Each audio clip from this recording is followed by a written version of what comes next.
Saat badai datang menghampiri hidupku, saat keadaan seakan tak menentu, Kau perlindunganku, Engkau kekuatanku. Dalam hadirat-Mu tenanglah jiwaku.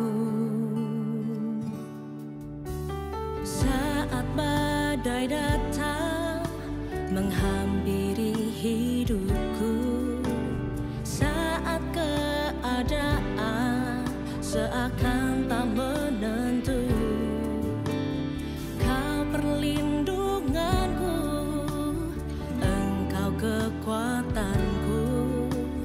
Dalam hadirat-Mu tenanglah jiwaku.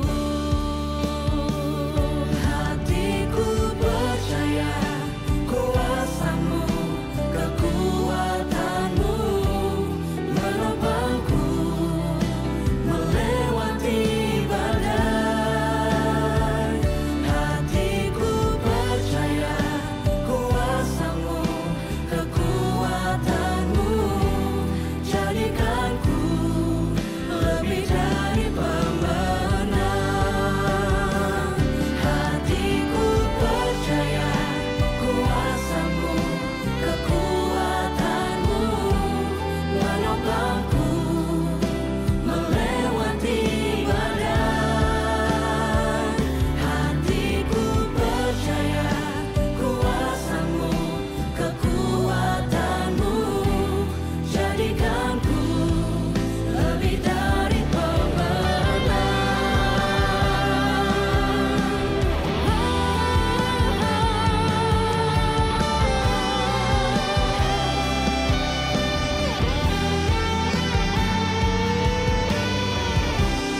Saat badai datang, silih berganti dalam hidupku. Hatiku kan tetap tenang, Yesus kekuatan hidupku.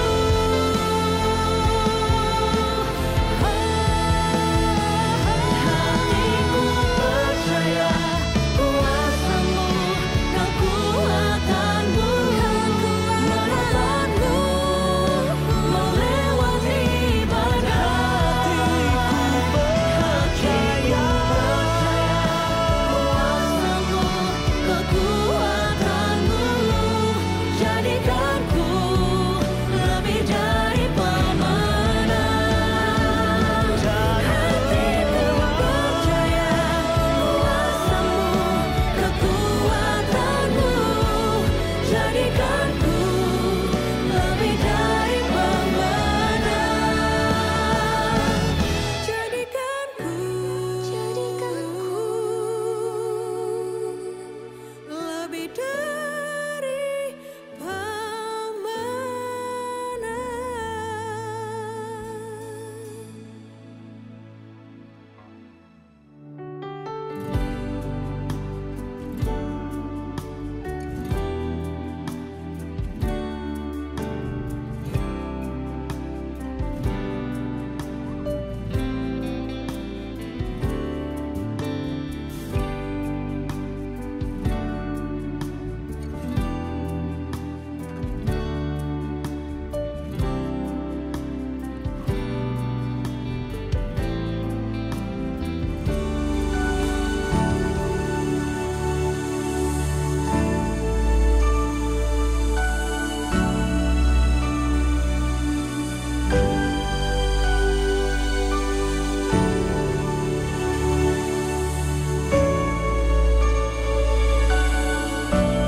Shalom Bapak Ibu Saudara yang dikasihi Tuhan, selamat pagi dan selamat berjumpa kembali di dalam doa pagi hari ini. Saya percaya bahwa setiap kita yang hadir hari ini adalah orang-orang yang luar biasa, orang-orang yang rindu berdiam di kaki Tuhan, orang-orang yang rindu menyembah Tuhan. Dan kita percaya kalau kita boleh ada sampai hari ini bukan karena kuat dan gagah kita. Semua karena kemurahan Tuhan, semua karena kebaikan Tuhan dalam setiap kehidupan kita. Untuk itu, mari sama-sama kita tetap menyembah Tuhan kita. Terima kasih Tuhan. Terima kasih Yesus. Semua karena kemurahan-Mu. Semua karena kebaikan-Mu Tuhan. Kalau kami boleh ada sampai hari ini. Terima kasih Tuhan Yesus. Terima kasih. Syukur Tuhan. Oleh karena kemurahan Tuhan, ku ada sampai hari ini. Oleh karena kebaikan Tuhan, janji-Mu terjadi bagiku. Oleh karena kemurahan Tuhan, ku ada sampai hari ini. Oleh karena kebaikan Tuhan, janji-Mu terjadi bagiku. Ku sembah Kau Tuhan, ku mengangkat tanganku, selamanya Kau ajaib bagiku. Ku sembah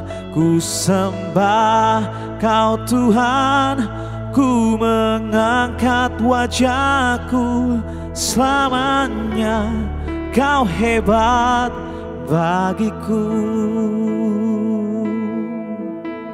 Mari sama-sama kita nyanyikan pujian ini. Oleh karena kemurahan Tuhan, ku ada sampai hari ini. Oleh karena kebaikan Tuhan, janji-Mu terjadi bagimu. Katakan oleh karena kemurahan Tuhan, ku ada sampai hari ini. Oleh karena kebaikan Tuhan, janji-Mu terjadi bagiku. Mari sembah Dia. Ku sembah Kau Tuhan, ku mengangkat tanganku, selamanya Kau ajaib bagiku. Ku sembah Kau Tuhan, ku mengangkat wajahku, selamanya Kau hebat bagiku. Ku sembah Kau Tuhan, ku mengangkat tanganku, selamanya Kau ajaib bagiku. Ku sembah Kau Tuhan, ku mengangkat wajahku, selamanya Kau hebat bagiku. Kau hebat, oh Kau ajaib Tuhan, selama-lamanya kami sembah Yesus. Kami tinggikan nama-Mu, sebab semua karena anugerah-Mu, semua karena kemurahan-Mu nyata dalam hidupku. Terima kasih Yesus buat kebaikan-Mu, janji-Mu terjadi dalamku, janji-Mu yang terbaik bagiku. Terima kasih Yesus, terima kasih. Haleluya Yesus Tuhan. Oh, kami datang pagi hari ini untuk menyembah-Mu. Ku tinggikan, ku agungkan Yesus Tuhan, Engkau yang layak. Terima kasih Yesus, terima kasih Tuhan, terima kasih Bapa Yesus. Kami mau menjadi penyembah-penyembah-Mu yang benar di hadapan-Mu Tuhan. Sebab itulah kami tahu kerinduan-Mu Tuhan, mencari setiap penyembah yang benar. Biarkan kiranya Tuhan menemukan lewat setiap kehidupan kami. Karena kami datang pagi hari ini Tuhan, bukan karena rutinitas kami, semua karena kerinduan kami dan rasa syukur kami Tuhan di dalam hadirat-Mu. Terima kasih. Ku sembah Kau Tuhan, ku mengangkat tanganku, selamanya Kau ajaib bagiku. Ku sembah Kau Tuhan, ku mengangkat wajahku, selamanya Kau hebat bagiku. Ku sembah Kau Tuhan, ku mengangkat tanganku, selamanya Kau ajaib bagiku. Ku sembah Kau Tuhan, ku mengangkat wajahku, selamanya Kau hebat bagiku. Ku sembah Tuhan, ku sembah Kau Tuhan, ku mengangkat tanganku, selamanya Kau ajaib bagiku. Ku sembah Kau Tuhan, ku mengangkat wajahku, selamanya Kau hebat bagiku. Selamanya Kau hebat bagiku. Selamanya Kau hebat bagiku.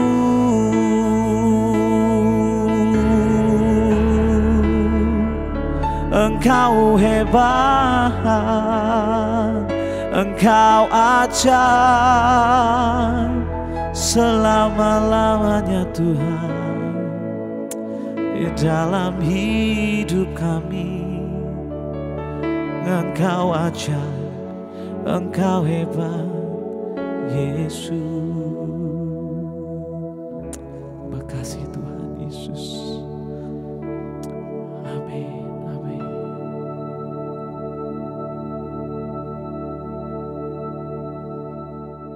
Selamat pagi jemaat yang dikasihi Tuhan, Shalom. Biarlah berkat Tuhan selalu melimpah dalam hidup kita. Pagi ini juga Tuhan memberikan kekuatan, kesehatan, kesegaran. Bukan hanya secara fisik, tetapi waktu kita memuliakan Tuhan, melalui doa, pujian, penyembahan, roh kita juga dikuatkan. Baik, pada hari ini saya akan menyampaikan renungan firman dengan judul Firman Menjadi Manusia.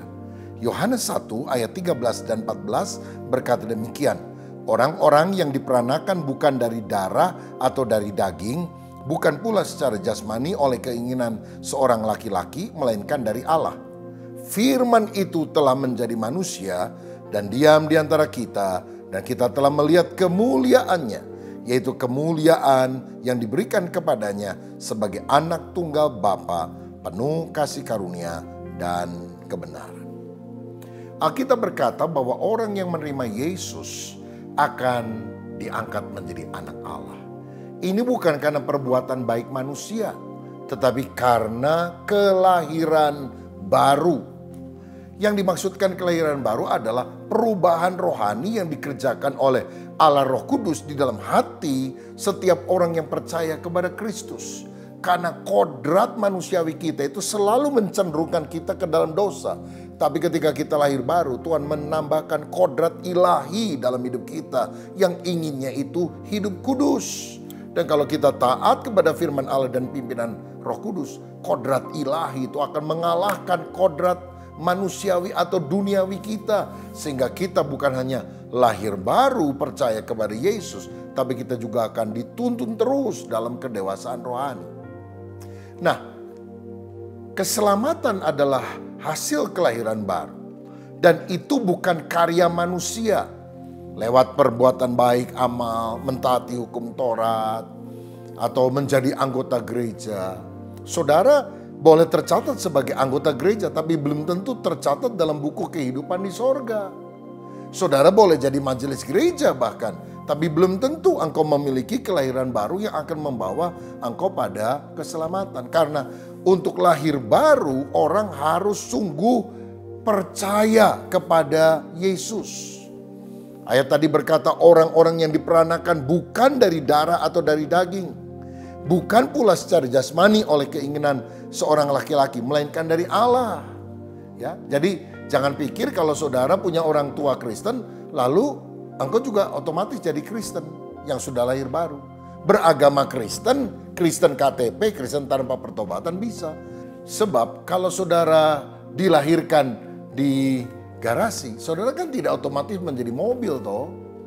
Nah begitu juga dalam kehidupan kita. Kita harus sungguh-sungguh percaya dan menerima Yesus. Percaya sebagai apa?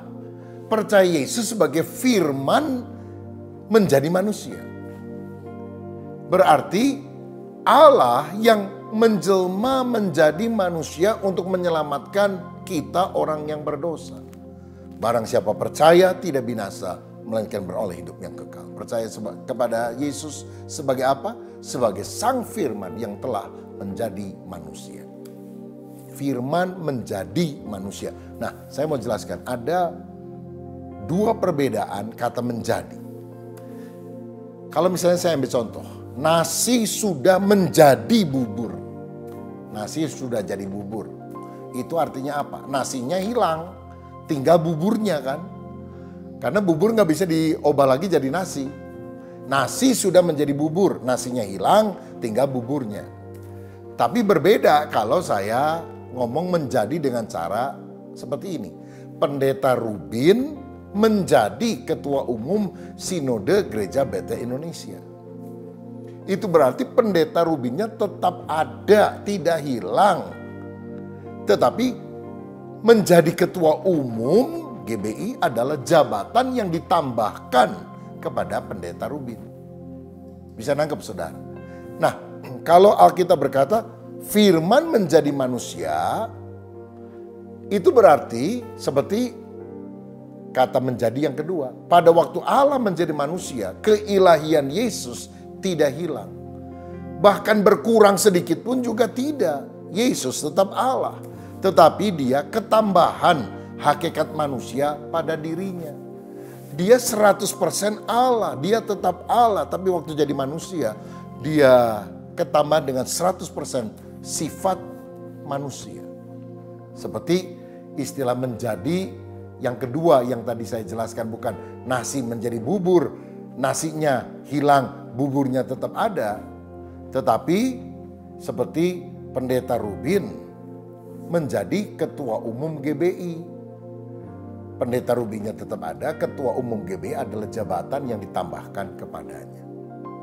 Nah, dikatakan selanjutnya, firman itu telah menjadi manusia. Dalam terjemahan lama, menjadi daging. Bahasa Inggrisnya flesh. Bahasa Yunaninya sarx. Saudara-saudara, firman itu menjadi manusia. Nah, ada ajaran sesat yang menolak keyakinan ini. Firman Allah itu tidak mungkin jadi manusia, kata mereka. Tidak mungkin jadi daging. Ajaran sesat pertama namanya Apollinarianisme. Apollinarianisme itu percaya bahwa waktu Yesus ada di dunia, cuma tubuhnya saja manusia. Sedangkan jiwa atau rohnya itu berasal dari Allah. Jadi dia nggak punya, dia cuma punya tubuh manusia, tapi jiwa atau rohnya itu semuanya Allah yang tinggal di dalam dia. Padahal kita percaya Yesus itu walaupun Allah 100%, tapi dia juga manusia 100%. Manusia sejati yang punya tubuh, jiwa, roh. Dia adalah satu pribadi dengan dua sifat dan juga dua kehendak. Yaitu kehendak ilahi dan kehendak insani. Lihat pada waktu Yesus di Taman Getsemani, dia kan bergumul. Sebagai seorang manusia dia berdoa sampai peluhnya itu keluar darah, saudara-saudara. Hematidosis, saking stres luar biasa, keringatnya bercampur darah. Di Getsemani itu dia bilang apa? Ya Tuhan, ya Bapa, jikalau boleh, cawan ini lalu daripadaku. Tapi bukan kehendakku, melainkan kehendakmu. Jadi ada pertentangan antara kehendak dia dan kehendak Bapa. Tetapi kehendak manusianya selalu tunduk kepada kehendak ilahinya. Sehingga Yesus tidak berdosa. Ya, tetapi pandangan yang berkata bahwa Yesus itu cuma tubuhnya doang manusia. Sedangkan jiwa rohnya itu ilahi. Jadi tidak ada jiwa roh manusia. Ini adalah pandangan yang dianggap sesat oleh gereja. Lalu ada ajaran lain namanya doketisme. Doketisme itu dari dokein artinya menyerupai. Ini adalah filsafat Yunani yang menganggap tidak mungkin Allah yang suci itu berdiam di dalam tubuh atau daging yang berdosa. Karena itu, waktu Yesus datang dalam rupa manusia, dia Allah, dia memakai tubuh semu, tubuh maya. Kayak hologram gitu saudara. Kelihatannya benar tapi waktu dipegang gak ada apa-apa. Ya. Badan-badanan, bukan badan beneran. Karena itu waktu Yesus ada di dunia, karena dia pakai tubuh maya, dia tidak lapar, dia tidak pernah capek, dia gak pernah sakit. Karena itu saudara ada satu apokrif namanya Injil Thomas yang pasti bukan tulisan Thomas murid Yesus. Entah tulisan siapa yang mengaku-ngaku namanya Thomas. Di salib Yesus tertawa-tawa. Karena waktu dipaku dia nggak rasa sakit, dia ketawa, saudara sekalian. Ini adalah ajaran sesat, saudara gnostik yang mengatakan bahwa roh tidak bisa bersatu dengan tubuh yang berdosa karena roh itu suci, tubuh itu berdosa. Tapi jelas Alkitab bilang firman itu menjadi manusia. Dalam 1 Yohanes 4 ayat 2-3 ada firman yang dengan jelas sekali berkata demikian. Demikianlah kita mengenal roh Allah, setiap roh yang mengaku bahwa Yesus Kristus telah datang sebagai manusia berasal dari Allah. Dan setiap roh yang tidak mengaku Yesus tidak berasal dari Allah. Roh itu adalah roh antikristus dan tentang dia telah kamu dengar bahwa ia akan datang dan sekarang ini dia sudah ada di dalam dunia. Siapa itu roh antikristus? Orang yang tidak mengakui Yesus sungguh-sungguh datang sebagai manusia. Karena itu apa yang ditulis oleh Rasul Yohanes ini sangat benar. Firman itu menjadi manusia. Perkataan Allah, Sang Logos menjadi manusia yang tinggal atau diam di antara kita. Kata diam dalam bahasa Yunani juga berarti berkemah. Seperti kemah sembayang atau tabernakel di zaman Musa. Waktu orang Israel berjalan di padang pasir. Itu kan ada awan kemuliaannya, saudara. Ada Shekinah glory. Nah kini Allah tidak bersemayam di kemah sembayang, di ruangan maha suci.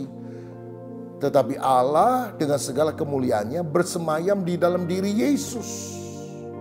Kalau dulu Israel dituntun oleh tiang awan dan tiang api, kini Yesus yang menuntun kita dengan firman-Nya. Saudara, Yesus berdiam di dalam diri kita. Itu luar biasa. Nah, dikatakan selanjutnya bahwa Yesus adalah anak tunggal Bapa. Kalau disebut sebagai anak, apalagi anak tunggal artinya satu-satunya, gak ada yang seperti dia. Itu gak berarti Allah itu beranak. Anak Allah, anak Bapa. Masa Allah beranak, siapa bidannya? Lah ini kan istilah saudara. Kalau saya bilang anak kunci, saudara gak bilang, mana bapak dan ibu kuncinya. Kalau saya bilang anak tangga, mana bapak tangganya. Kalau saya bilang anak Jakarta, berarti orang itu dari Jakarta. Bukan berarti Bogor kawin sama Tangerang punya anak Jakarta. Kalau kita sebut Yesus anak Allah, berarti dia berasal dari Allah. Dia adalah Allah. Dia juga punya sifat-sifat seperti Allah. Yesus adalah anak tunggal Bapa karena dia Allah yang menjadi manusia. Penuh kasih karunia dan kebenaran.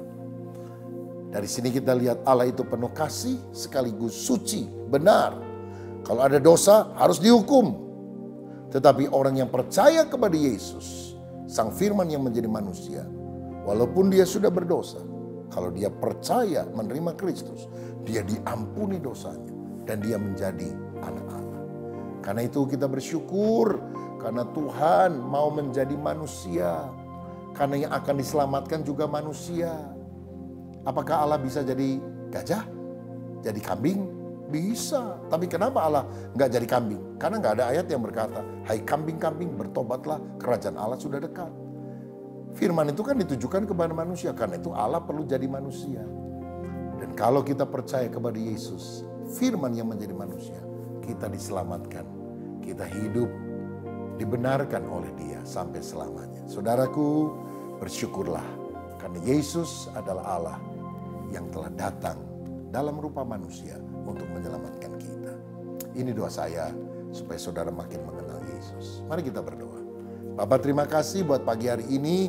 Biarlah tiap hari kami makin mengenal Yesus lebih dalam lagi.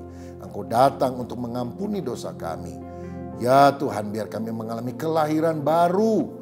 Bukan karena amal perbuatan kami diselamatkan. Tapi karena Engkau merubah hati kami. Hati yang keras, hati yang kaku. Dalam nama Yesus. Diganti dengan hati yang lembut. Hati yang percaya kepada Yesus. Bapak, kalau ada anak-anak-Mu yang dalam pergumulan, biarlah Tuhan sendiri menjamah hati kami. Sehingga kami selalu berkemenangan. Sembuhkan yang sakit. Beri berkat bagi yang membutuhkan. Dan sepanjang hari ini biar kami dituntun oleh Roh-Mu yang kudus. Berkati juga atas bangsa negara kami Indonesia, dari presiden sampai pada pegawai pemerintah yang ada di daerah-daerah, juga orang-orang yang bekerja di perusahaan, di kantor, juga wira swasta, siapapun kami, biarlah berkat Tuhan melimpah dan biarlah kemurahan Tuhan mengalir dalam hidup kami. Sekarang mari kita mengucapkan doa Bapa kami seperti yang diajarkan Yesus kepada kita. Bapa kami yang di sorga, dikuduskanlah namamu, datanglah kerajaan-Mu, jadilah kehendak-Mu di bumi seperti di sorga. Berikanlah kami pada hari ini makanan kami yang secukupnya. Dan ampunilah kami akan kesalahan kami seperti kami juga mengampuni orang yang bersalah kepada kami. Dan janganlah membawa kami ke dalam pencobaan, tetapi lepaskanlah kami daripada yang jahat. Karena Engkau yang punya kerajaan dan kuasa dan kemuliaan sampai selama-lamanya. Amin. Tuhan Yesus